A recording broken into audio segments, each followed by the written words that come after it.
Foles to Sproles equals Super Bowls, the new formula for NFL prosperity. Last night, Monday Night Football, the whole country watching, the Eagles with a 30-27 thrilling comeback victory for the second week in a row over the Indianapolis Colts.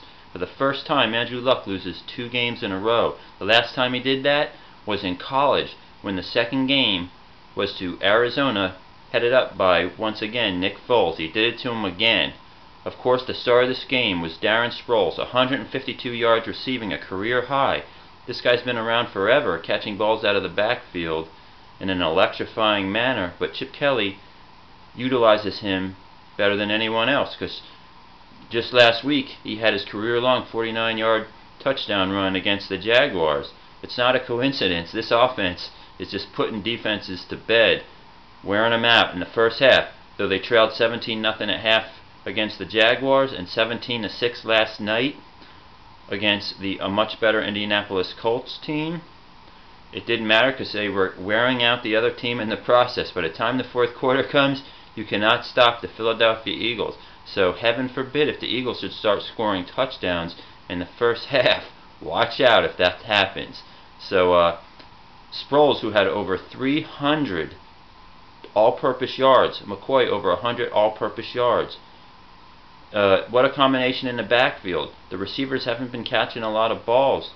You know, heaven forbid should they, because Zach Ertz, Brent Selleck, and the running backs have been catching the ball out of the backfield. Now the Eagles' makeshift offensive line, missing 3 starters from the beginning of the season, not including Lane Johnson, who's out with a suspension, managed to keep Foles on his 2 feet last night. No sacks for Foles. Now they play the Redskins next week, which of course they had 10 sacks against Jacksonville, and that'll be a test for this offensive line of the Eagles. But that game, Deshaun Jackson coming back to town, he'll try to find a way to get on the field despite hurting his shoulders, because he wants revenge, and the Eagles want to take control of the division, starting 2-0 for the first time since 2012. We know how that season ended up, but this is a whole another era of Chip Kelly football. Jordan Matthews dropped a couple balls, as did Raleigh Cooper, so the 331 yards by Nick Foles could have been a lot more.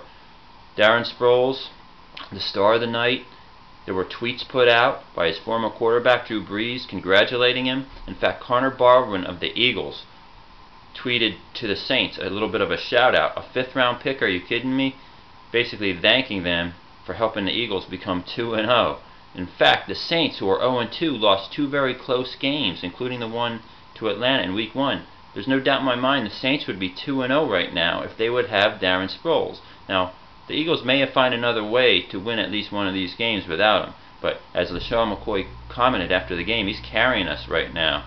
Sproles, this offense, it's an unstoppable machine in the second half, setting an NFL record, the first team to win their first 2 games after trailing by 14 points in the second half.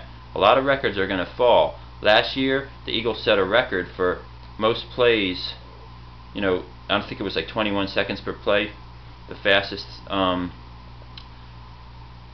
the fewest amount of seconds in between each play.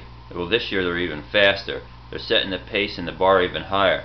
You better start getting in shape, NFL defenses, because the Eagles are coming. And now that the Seahawks are 1-1, and we host them later in the season, if the Eagles are as good as they look, they could be the team that hosts the NFC Championship game. I don't want to get ahead of myself, because the Eagles defense needs some improvement. And I've got to thank the refs last night. As an Eagles fan, we always watch ourselves get robbed by the refs, but last night they gave us a gift. The Colts were driving down the field. They were already in Adam Vinatieri field goal range. They would have went up by 10 points, and the game might have been essentially over. But inexplicably, they dropped back the pass and throw an interception to Fletcher.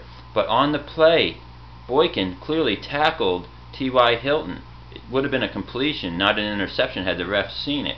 So we got a little bit of help from the refs, but that's no excuse for the Colts, because they got the ball back with the famous Andrew Luck with more than 3 minutes left on the clock for one of his patented fourth-quarter drives. There was no pressure because the game was tied. What did the Eagles' defense do? Rise to the occasion. And they stopped them 3 and out. And keep in mind, they didn't even have their best linebacker, one of their best linebackers, Kendricks, on the field, who went out of the game with cramps or spasms in his calf. He should be back next week. So the Eagles defense had a lot of third down stops last night, despite giving up a lot of yards to Andrew Luck. They were gashed by the running backs. That's a little bit of a concern, but the defense made the plays when they had to, and that is what used to be lacking from the Eagles defense. These guys are clutch, as is Nick Foles in the offense. So there you have it. The Eagles 30-27 victors on Monday Night Football. Sorry, John Gruden. You might have to start praising Nick Foles the next time they play Andrew Luck.